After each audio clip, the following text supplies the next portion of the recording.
Ndabaramukije bakunzi ba Argos TV, ni Kelly Aniela Bukeneza mu kiganiro c'amagara y'abantu. Uno musi rero twaronse umutumire, turaguhaye ikaze. Murakoze. Nitwa Augustin Harushimana, abandongoye ishirahamwe uwanonosoye irondoka rijanye n'amagara meza mu gikorwa. Augustin, turabahaye ikaze muri studio iwacu. Murakoze cyane. Uno musi rero dufise ikiganiro kijanye n'ingene bonsa umwana. Mbega Augustin, mushobora kutubwira akamaro ko konsa umwana? Ego. Konsa umwana umusanze no kumugaburira. Nta muntu yoba hadafungura. Rero iyo wonkeje umwana buri kuramugaburira. Rero ubushikiranganje bw'amagara y'abantu buratanga insiguro canke impanuro ko ari vyiza konsa umwana. Akamaro rero ko konsa umwana ni kanini cyane. Akamaro ko konsa umwana kangana n'akamaro ko gufungura. Iyo wonkeje umwana araronka ibikenewe byose kugira ngo umwana akure neza. Rero akamaro kanini ko konsa umwana ni kumufungurira. Ego. Mushobora kutubwira umwana nko ku munsi twomunsi kangahe? Nta ncuro zihari zivuga ngo umwana yonke gutya, ariko umwana akwiye konka igihe cyose wenyene avyishakiye.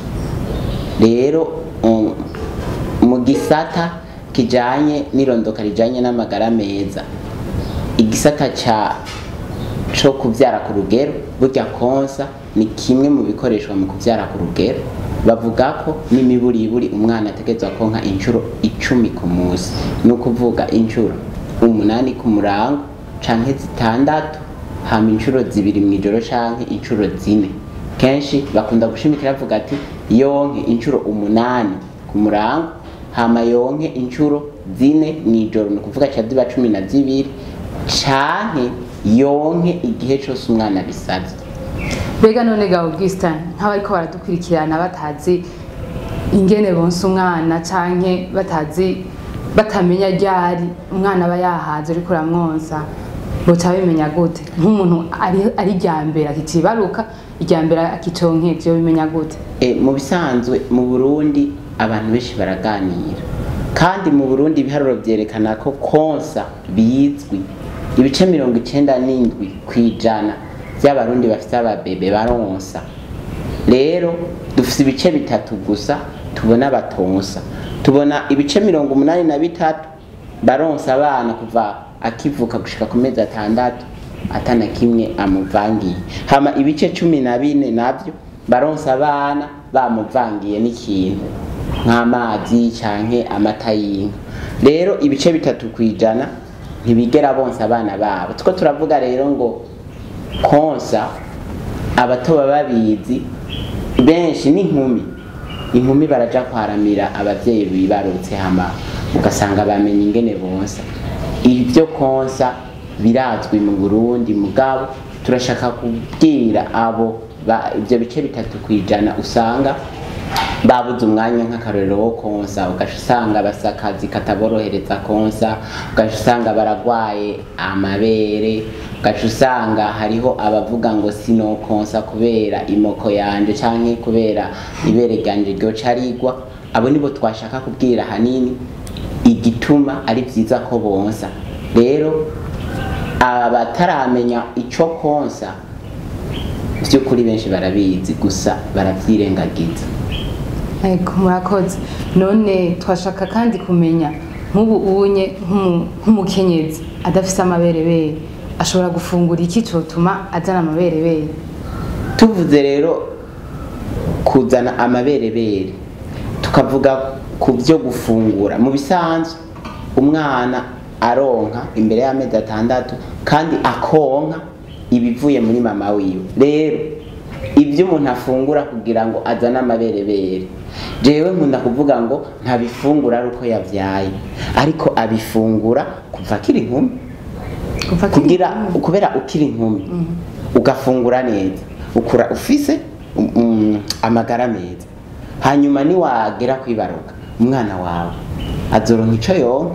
Rero tuvuze ngo umuvyeyi ahejeje kwibaruka aca afungura, ivyo afunguye bizomufasha mu yindi misi kurikira umwana yamaze gukura. Ahubwo nagira mpamagarire inkumi canke abavyeyi bataribaruka bagifite imbanyi ngo bafungure cyane bakiri bato kugira ngo baze baronke amabere menshi babike stoke ibyo kurya canke ivyunyunyu canke ibikenewe byose bizoza mu maberebere hanyuma abana baronka ico bonka. Rero tuvuze ngo bofungura iki, jewe kenshi namana n'abavyeyi nkunda gushimikira ku birimwa.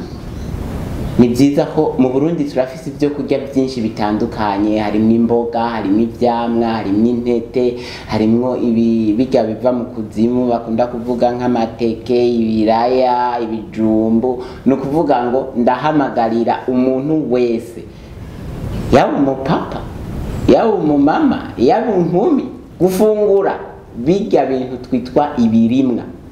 Afungure neza, afungure byinshi. Rero ni nk'uwo mwigeme yibarutse ubwa mbere niyagera kwibaruka ntituzosubira guta umwanya, ntituzosubira guta inguvu nyinshi two turamubwira ngo fungura kugira umwana aronke ico yonka. Oya, ni wafungura neza ibirimwa ugafungura bitandukanye, ko mu Burundi dufite ibyo kurya byinshi byiza kandi ntibinazimvye cyane. Ukabifungura ukabitangura ukiri inkumi, niwagera kwibaruka muganga ntazoguma aza guhimiriza ngo fungura ngo ubwire umwana aronke ico yonka, kubera wewe nyene uzofisa amagara meza yerekana neza n'amaberebere yuzuye ibyo kurya bikwiye kugira ngo umwana abeho neza. None ga Augustin, ni ikihe kintu ubona ko twokora mu Burundi bwacu kuri zirya pourcentage zitatu twavuze yuko ushobora gusanga batonsa abana babo? Ni ikihe kintu nka twebwe twokora, nka mwebwe nka association yanyu kwanza miriwe mishije yuko ufise n'ahantu uri, donc byoroshe yuko bushobora nko gushika hatandukanye mukabahimiriza mukababwira? Ni ikihe kintu ubona twokora mu kwibutsa abo bakenyezi? Sinshimikiye kuri abo baba bafise ingorane nk'ingwara nk'ibihute, shimikira kuri abo bavyibagira. Hariho n'abavyibagira bari ku ma WhatsApp, urabizi yuko ubuhinga bwabaye bwinshi. Ni ikihe kintu ubona twokora kugira ngo bose tubahimirize, mbere izo pourcentage zikaba zikeyi cyane? Mu bisanzwe kubumvisha ubwa mbere ingorane zikurikira kutonsa. Hariho ibibazo bikurikira kutonsa. Hariho igihe umuvyeyi atonkeje umwana wiwe agira amagara make.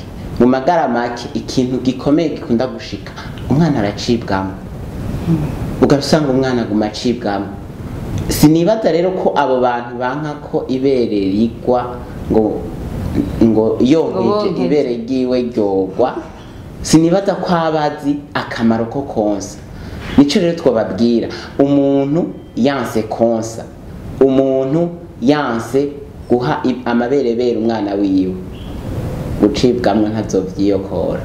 Hama kandi n'umukenyezi nawe narashobora kugira ibihute cyangwa akagwara ibere gushika kubera atonkeje umwana. Bavuga yuko abahinga bavuga yuko najya amakanseri twumva mu mabere yuko biba bivuye kutonsa umwana. Ego cyane, mu bisanzwe iyo umuvyeyi yonkeje ubwa mbere ari akivyara ubwa mbere, rese ndavyara mugabo ndabizi, duhora tuganira n'abavyeyi, arababara, arumva ubuyega, arumva umenga yobiheba. Hariho n'uwambwiye ngo umwana wanje ariko arakwega numva amaberebere ariko ava mu bwonko. Rero abantu rana turatandukanye, hari abafise ubunebwe. Twama dufise abanyeshuri barinda gukubita kugira baje kwishuri, twama dufise abantu ku kazi nyene ibintu byose ari ukwinginga. Burya no konsa hariho abo biba bikenewe. Ahareca duhamagarira abagabo, uwo mwana ni gwawe, fata uwo mukenyezi wawe ubona afise ubunebwe bwo konka ngo yumva bwo konsa, ngo yumva ubuyega canke ngo yumva ababara, umugabo nafata ingingo nk'umugabo mu rugo amuhagarare hejuru hama yonsa umwana. Mu bisanzwe bijyanye byo kubabara bica bituma iyo utabandanije wonka haca haza ibivyimba canke haca haza ibihute. Bisaba ko uba ufise umuntu aguha ubushobozi, inguvu, kugira ngo agutera intege zo kubandanya wonsa. Igihe rero wumvise ubabara ntuco hagarikira ngaho. Nico burya ndakunda kubwira abamama ati burya kwitwa mama naka barabica, ntibabitora mwibarabara, urabica. Rero mwonse konsa umwana utamwonkeje aragira ibintu byo gucibwamo. Hari ikintu gikomeye cyane abantu cyane batunze abatwitwa abayaya bibagira, bwa busabane canke rwa rukundo ruri hagati y'umwana n'umuvyeyi. Ugasanga umwana asigaye akunda umuyaya canke nyinabo kubera ariwe amuha umwanya mwinshi. Ego nk'ubu yaba wewe yafata umwanya kuguma muhira akavuga ati reka nose umwana wanje, reka niteho umwana wanje, mugabo biratahuritse rimwe rimwe kuko hari igihe aba ari kwamuronderera icyo afungura. Iyo ufise mu mutwe hatameze neza burya konsa ni mu mutwe. Nicyo nagomba nshike ko ngo hariho abahinga bavuga ati hariho umwanya mwiza wo konsa umwana kuko umwonkeje utameze neza nayo mabere ukamuha ntacyo azomumarira. Ego kandi ikindi uri kuronsa ibere riba ripanze ibyo kurya ibifungurwa. Igihe uhaye ibere nk'akarorero ry'uburyo umwana haca hatangura amazi akonka anywa amazi kuko bavuga ko ibice birenga 90% bigize amaberebere na amazi. Nico gituma mpamagarira aba mama bareke kuza baravanga umwana atarakwiza amezi 6 aba afise ibintu byose akeneye mu maberebere: amazi, indema mubiri, ntanga nguvu, sanganyangaburo, ibyunyunyu biripanga hajya umwana ari karonka. Nico gituma ni vyiza kumwosa ibere ryose akarimara, hama hejeje kurimara ukamuhirindi kuko yari karonka ari nko ku gice c'amazi, hanyuma ugacumukurako ugacumushira ku rindi bere acaja gutangura kandi amazi ugasanga umwana yamaronka zangaburo zimwe. Yego rero abo bavyeyi batonsa turabahamagariye mwonse abana banyu kugira babakunde. Ikindi aho abana baguma batura imibe, igihe umwana atonka neza, igihe umwana atonse araguma atura imibe. Iyumvira uhetse umwana aguma atura imibe mu mugongo, noneho ntibanabaheka umuyaya bari inyuma ahetse uwo mwana agaca aguma atura imibe. Kandi kenshi burya abantu bagowe nibajya abaganga bavura abana. Ego hama rero nka kujya kuntu dora tubona ariko aramwonsa mugabo yamukamiye yamusigiye mu nkongoro, byo none hari na kimwe ko yose ari amaberebere. Rero igihe utonkeje n'ubundi ukamuha muri ya nkongoro twavuze ko abana bategezwa konka atakindi babavangiye kugeza ku mezi 6. Uwo muvyeyi azoronka amaberebere akama kuko umwana ari karonka amaberebere muri se mu bwonko, amaberebere agumaza muguri kurayafyonda honyene ufashe sinzi. Iyo ufashe ibere ukarifyonda uri kurakama babara mbe uramaze Jese sindonsa ngo ndabimenye yaba warubiye. Abavyeyi igihe uri kurafyonda n'amaboko yego urababara. Ntushobora rero kuronka amaberebere ushira mu nkongoro umwana azomwe ngo ahage. Umwana wenyene ari karakwega amaberebere aza bivanye n'ingene umwana ari karakwega. Ugize rero ibintu byo gukama uca wongera ko amata y'inka, wongeye ko amata y'inka ukava wongera ko na ya mata y'ifu. Isuku rya zirya nkongoro kandi sihuburi. Ego mama we arashobora kugira ngo abyoze neza bimere neza, mugabo isuku ryavyo, iryo suku ryavyo rero rica ritera kwa gucibwamwo, rica ritera kuguma turi imibe, rica ritera ibintu byinshi. Rero igihe utonkeje umwana ukavuga ngo uzomukamira umenye ko uzokwama mu bitaro. Ego hama rero wamye mu bitaro urumva ko n'umwana ashobora gupfa kuko gucibwamwo birica umwana. Hama kuguma dahwa birica umwana, kugumigwa birica umwana. Ni ukuvuga ngo arashobora kugira ikibazo cyo mu nda. Hari abantu bakuze baguma bafise ingorane zo mu nda, usanga baragwaye amara, baragwaye ibintu bitandukanye mu nda. Kenshi uri kuramwumviza neza uzokuva byavuye mu buto bwiwe kunte atonse neza. Kunte atonse neza. Hari ikindi gikomeye, ubwenge. Turafise abana bamenya mu ishure kubera bize kuru. Ngo aba yose imyaka 5. Oya aba yose mu bisanzwe umuntu aronka ikintu ca mbere gikomeye cyo konsa ni arya amaberebere ya mbere umwana akivuka. N'imiburiburi umwana uhejeje kumwibaruka shira ku mwana kwibere isaha yonke hama amezi 6 reka kumuvangira n'ikindi kintu na kimwe.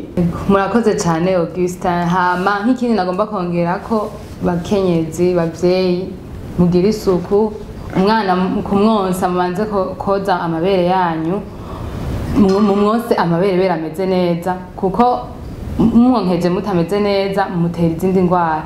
Hama mwe mwatubwiye yuko hariho association mufise yaba sage femme.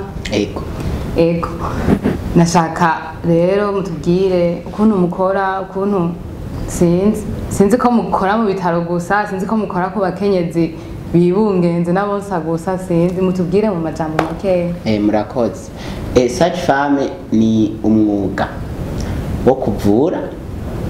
Mu Kirundi bavuga ngo umusage femme ni uwanonosoye irondoka rijanye n'amagara meza.